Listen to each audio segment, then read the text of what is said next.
In a world full of secrets and mysteries, there was one brave person who dared to uncover the truth. His actions sent shockwaves across the globe, putting his life at risk. Is he a hero? A whistleblower fighting for our right to privacy? Or is he a criminal? A traitor who betrayed the trust of his own nation? This is the story of Edward Snowden, the man who brought us privacy. The greatest fear that I have regarding the outcome for America of these disclosures is that nothing will change. You're being watched. Edward risked his life to get this message out. Edward Snowden, a high-level analyst at the National Security Agency, sat alone in his office.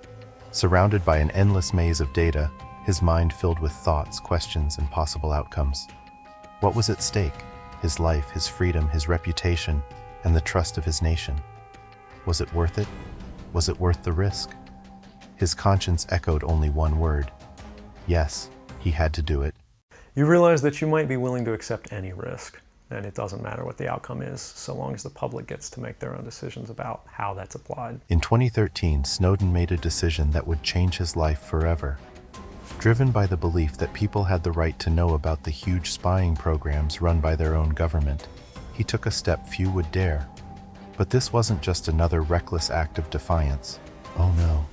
This was a well-thought-out plan, born out of many personal debates, sleepless nights, and a growing sense of guilt. He couldn't continue knowing that the public was unaware of the secret plans going on deep within the shadows.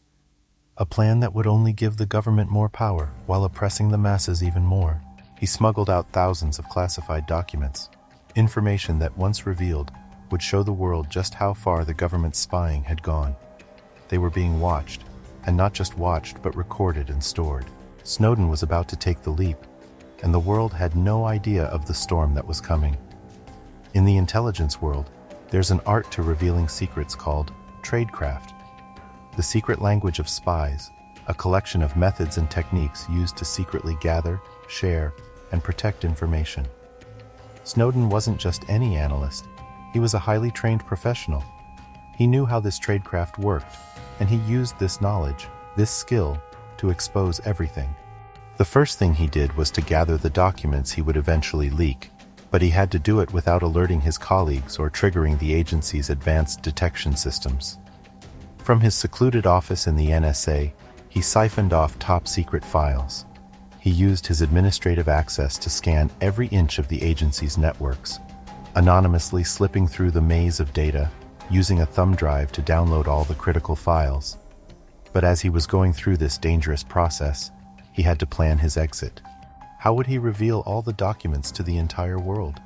His goal was to go global, so the stakes were even high, so he carefully selected trustworthy journalists. Glenn Greenwald, Laura Poitras, Ewan MacAskill. He met them in Hong Kong, away from his life, away from his home. And as the journalists published their stories, the public was shocked, the US government was outraged, and Edward Snowden had become the world's most infamous whistleblower. But not everyone saw Edward Snowden as a hero. For the NSA and the US government, Snowden's actions were a punch in the gut, a shocking betrayal that threatened to tear apart the veil of secrecy that, to them, was crucial to national security. Richard Leggett, former deputy director of the NSA, called Snowden's leaks inappropriate. He argued that Snowden had put lives at risk. The NSA were adamant.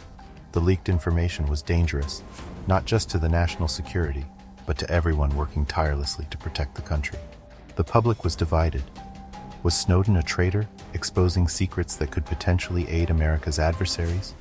Or was he a patriot, bringing to light a mass surveillance scheme that invaded their privacy and very fundamental human rights? In the eyes of the US legal system, things were clear. Snowden had committed a crime, and he had to answer for it. But things were not that simple. Snowden wasn't alone in his fight.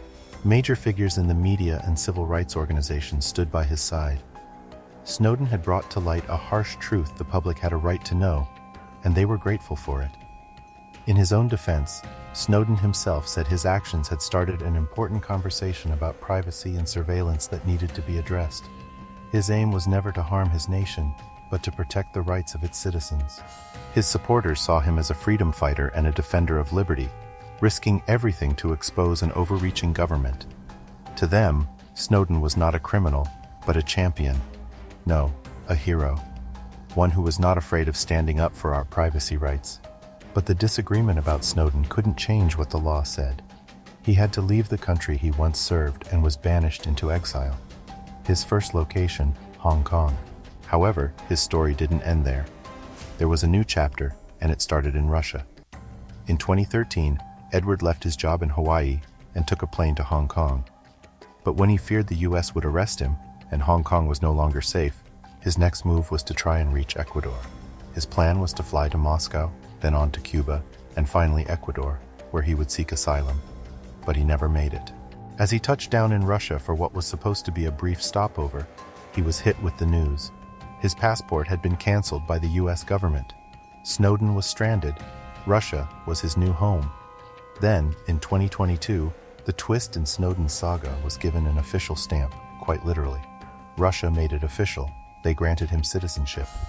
He has now lived in Russia for over a decade. He got married there and he's raising 2 sons. He's even criticized Russia's government, but he still remains a man without a country. But let's not forget that what Snowden had set in motion back in 2013 was far bigger than any one man's journey. It wasn't just about him, but about how the world, and especially governments, were looking at privacy and security. For the first time in history, the curtain had been lifted, and the world was forced to face the reality of mass surveillance. The legal implications were even more shocking. He had revealed programs that violated not just the privacy of individuals, but the law itself. Then in 2020, 7 years later, a U.S. federal appeals court ruled that the NSA's bulk collection of Americans' phone data, a program exposed by Snowden, was illegal. Apparently, it broke the Foreign Intelligence Surveillance Act and might have even crossed constitutional boundaries. This was a big win for Snowden, who had been saying for years that the program had gone too far. But the fallout didn't stop there. People started talking more about privacy rights in our digital world, leading to a push for changes in how things were done. Public opinion was shifting, and governments had to take note. People wanted more openness, oversight, and privacy protections.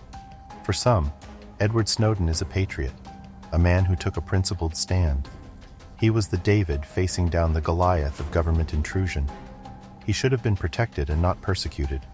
In their eyes, his actions were a sacrifice, not a betrayal, one that put his own freedom at risk to free millions of ordinary citizens. To these supporters, Snowden's whistleblowing was a wake-up call. It revealed the worrying reality of mass surveillance. The fact that those laws have now changed, and that mass surveillance programs have been improved to guarantee privacy, is just proof that perhaps it was indeed worth it. For every person who hails Snowden as a hero, there's another who labels him a traitor. How could he expose secrets that should have stayed buried? To them, the leak did more than just reveal domestic surveillance programs. It unveiled covert operations, named agents in the field, and put the lives of other spies at jeopardy. In their eyes, what he did was a selfish, reckless decision that caused irreversible harm to the nation he pledged to serve. If I had just wanted to harm the US, you could shut down the surveillance system in an afternoon. But that's not my intention. And I think for anyone making that argument, they need to think, if they were in my position, and you know, you live a privileged life, you're making a ton of money, what would it take to make you leave everything behind? But it doesn't even end at just the public. Even within the higher-ups of the US government, many were torn. While some labeled him a traitor and a criminal, others, including former President Barack Obama, acknowledged that his actions prompted a much-needed debate on privacy and government surveillance. From barbershops to boardrooms, from social media forums to the highest levels of government, the debate continued. Was Edward Snowden a privacy hero or dangerous traitor? Let us know in the comments, and make sure to follow our channel for all the latest spy stories.